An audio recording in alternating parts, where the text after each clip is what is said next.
আসসালামু আলাইকুম ওয়া রাহমাতুল্লাহি ওয়া বারাকাতুহু। একটা গল্প শেয়ার করি আপনাদের সাথে। গল্পটি হচ্ছে যে আল্লাহ কেন সবাইকে ধনী বানান না। একদিন মুসা আলাইহিস সালাম এক রাস্তা দিয়ে যাচ্ছেন।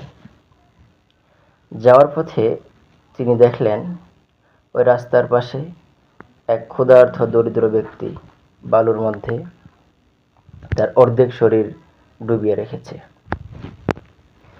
তার শরীরে কোনো কাপড় নেই, বালু দিয়ে সে তার শরীরকে ঢেকে রেখেছে। ওই ক্ষুধার্ত ব্যক্তিটি, ওই দরিদ্র ব্যক্তিটি হযরত মুসা আলাইহিস সালামকে দেখে কাঁদতে লাগলেন এবং কাঁদতে কাঁদতে বললেন, হে আল্লাহর নবী,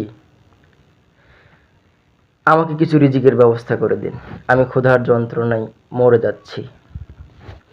তো এই কথা শুনে হযরত মুসা আলাইহিস সালাম এর হৃদয় গলে গেল। মুসা আলাইহিস সালাম কিছুক্ষণ পরে আল্লাহ তাআলার কাছে দোয়া করলেন। দোয়া করার পরে তিনি চলে গেলেন। তার কিছুদিন পরে ওই পথ দিয়ে হযরত মুসা আলাইহিস সালাম ফিরতেছিলেন। ফেরার পরে রাস্তার মধ্যে দেখতেছে এক জায়গায় অনেক মানুষের সমাগম। তো অনেক মানুষ দেখে হযরত মুসা আলাইহিস সালাম জিজ্ঞেস করলেন যে এখানে কি হয়েছে। তো লোকেরা বলল যে এখানে একটা ভিক্ষুক থাকতো, সে অনেক দরিদ্র ছিল। সে হঠাৎ করে সম্পদ পেয়ে সে মদ্যপান শুরু করে।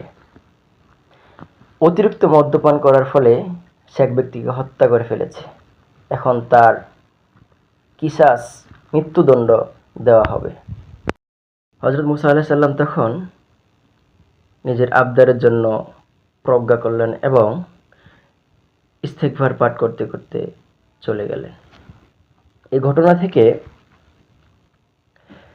ঘটনাকে উল্লেখ করে শেখ সাদী রহমাতুল্লাহ আলাইহি বলেন যে বিড়ালের যদি ডানা থাকতো তাহলে পৃথিবীর সব চড়ুই পাখি বিপর্যয় ডেকে আনতো।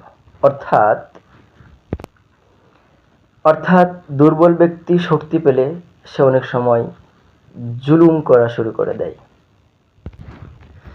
এই ঘটনা মূলত বলার কারণ হচ্ছে, বা এই ঘটনা থেকে শিক্ষা হচ্ছে যে আল্লাহ সবাইকে ধনী বানাননি কেন।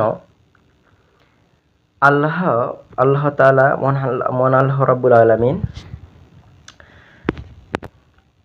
যদি সবাইকে ধনী বানাইতো তাহলে পৃথিবীতে বিপর্যয় চলে আসতো। কাকে ধনী বানাবেন, কাকে গরিব বানাবেন, এটা আমাদের থেকে আল্লাহ তাআলা আমাদের ভালো মন্দ সব থেকে বেশি বোঝেন। একটা কথা মনে রাখবেন, আল্লাহ তাআলা